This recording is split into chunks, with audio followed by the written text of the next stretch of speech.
In the last few weeks, we've been looking at various aspects of the social history of London, and this morning we're continuing with a look at life in the area called the East End. I'll start with a brief history of the district, and then focus on life in the first half of the 20th century. Back in the 1st to the 4th centuries AD, when the Romans controlled England, London grew into a town of 45,000 people, and what's now the East End, the area by the River Thames and along the road heading north-east from London to the coast, consisted of farmland with crops and livestock, which helped to feed that population.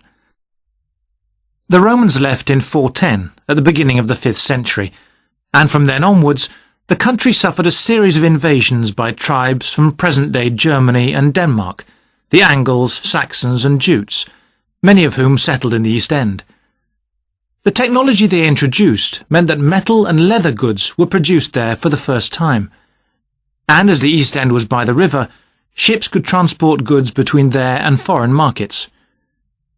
In the 11th century, in 1066 to be precise, the Normans conquered England, and during the next few centuries London became one of the most powerful and prosperous cities in Europe.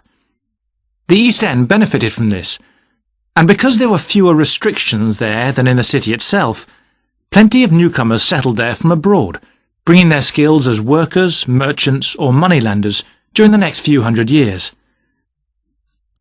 In the 16th century, the first dock was dug, where ships were constructed, eventually making the East End the focus of massive international trade. And in the late 16th century, when much of the rest of England was suffering economically, a lot of agricultural workers came to the East End to look for alternative work. In the 17th century, the East End was still a series of separate, semi-rural settlements. There was a shortage of accommodation, so marshland was drained and built on to house the large numbers of people now living there. By the 19th century, London was the busiest port in the world, and this became the main source of employment in the East End. Those who could afford to live in more pleasant surroundings moved out, and the area became one where the vast majority of people lived in extreme poverty and suffered from appalling sanitary conditions.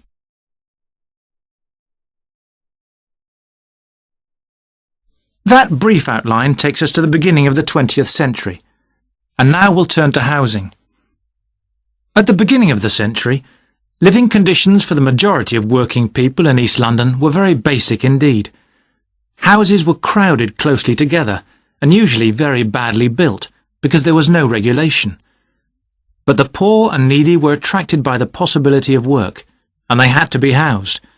It was the availability rather than the condition of the housing that was the major concern for tenants and landlords alike. Few houses had electricity at this time, so other sources of power were used, like coal for the fires which heated perhaps just one room. Of course, the smoke from these contributed a great deal to the air pollution for which London used to be famous.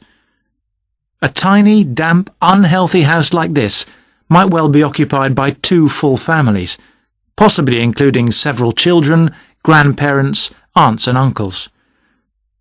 Now, before I go on to health implications of this way of life, I'll say something about food and nutrition.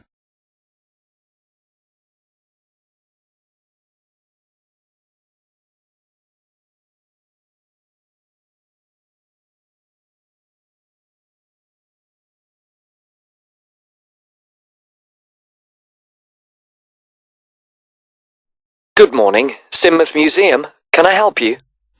Oh, yes. Good morning. I'm interested in the children's workshops, and I'd like a little more information, please. Do you mean the art and craft workshops? Yes, a friend of a friend mentioned them. The children do painting and make models and so forth. Yes, of course. Where to begin? First of all, as you probably know, they run every Saturday. Fine. And what about ages? Well, all ages from 5 upwards are welcome, though we do ask that children below 8 years of age are accompanied by an adult. Fine. That wouldn't be a problem. What about cost? Well, I think you'll find them very reasonable. It's £2.50 a child, with 80p off for 2 or more children from the same family. Oh, yes. Very reasonable. And are they held in the main museum? Not exactly. They're nearby. Could you give me the full address? I don't know the area very well. Yes, it's Winter House, Right. and that's in Tamer Street. Could you spell that, please? Yes, Tamer Street. Lovely. And I do need to tell you that there's a security entrance, so you need to press the green button for someone to let you in. Don't press the red button, please. But don't worry, it's all clearly labelled. Okay. And one more question. Is parking available nearby? We're driving in from out of town. Your best bet is to leave your car at the back of the library. On a Saturday morning, there are plenty of spaces there. It's right next door to the museum. And can I ask about booking places? Yes, and I must tell you, you really should book by calling the education department here. Oh, I'm sorry. Should I have rung them instead of the main museum number? No, that's fine this time. Please don't worry. But for future reference, I'll give you the direct number.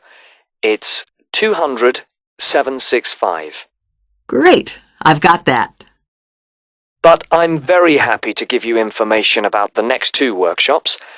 On Saturday the 16th, there's building castles.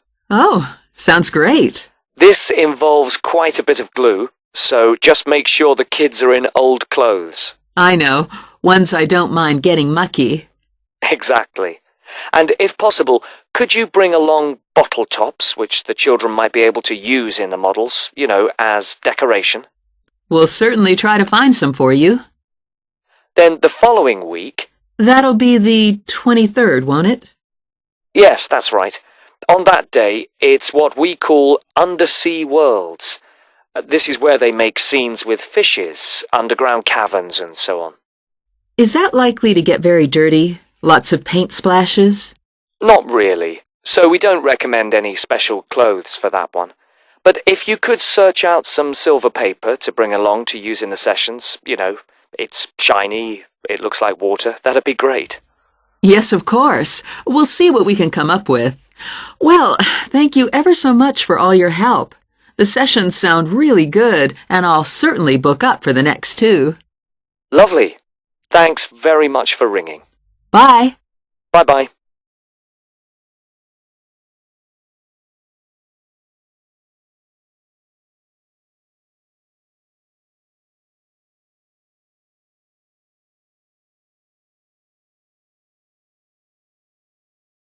Hello. My family and I are staying here in Tribbirch for a week or two, and we wanted to know about the train services. We're hoping to do a few local trips. Okay. Well, I can give you lots of details about all the trains going from Tribbirch in the southwest. This leaflet will be very helpful, but I can tell you some of the main things. We've got two main train stations in the town. King Street is for local commuter lines and regional services. What about trains to London? I'll need to go there on business for one day. Then you need to go to Central Station. That's for all the national services. There are regular trains to London. They leave Tribbirch every half hour on weekdays and every hour at weekends. It takes about 2 hours, a bit longer on Sundays. You've got a choice of first and second class, and there's a buffet car, though refreshments are included in the cost of a first-class ticket. Ah, right. And have you got any information on different ticket types? Yes, there's a range of ticket prices depending on when you travel and when you buy your ticket.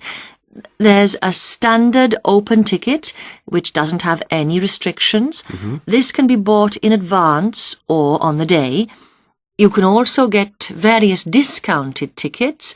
A popular one is called the Super Save, and this is okay for travel after 8:45. Then there is the special ticket, which is valid for travel after 10:15. The special tickets are also valid for travel at weekends. The cheapest tickets are called advance, and you have to buy them at least 6 days ahead. Only a certain number are available, and you have to make seat reservations for these. Thanks. And are there lots of places to go to around here? Oh, yes. You can enjoy many days out. There's the Merthyr Mining Museum, which is only half an hour from Trubirch by train. Your children will find it just as fascinating as any theme park, and they can ride in the original miners' lifts and on the coal trains. There are special excursion tickets which include entrance fees. Mainline trains also offer direct services to Bristol, where you can visit the docks or spend a great day out with the children in the zoo, which is set in the parkland that used to surround the old castle. Special family away day fares are available for this service now during the school holidays. Alternatively, you can be in Birmingham in only an hour and a half, where there's lots to see and do, including the new and internationally acclaimed climbing wall built on the site of the old aquarium. We will also be running a special service to Newport when the new Science Museum opens next year, as we anticipate a lot of visitors in the opening weeks. I'd advise you to call early to book your tickets. Is that okay? Yes, thanks.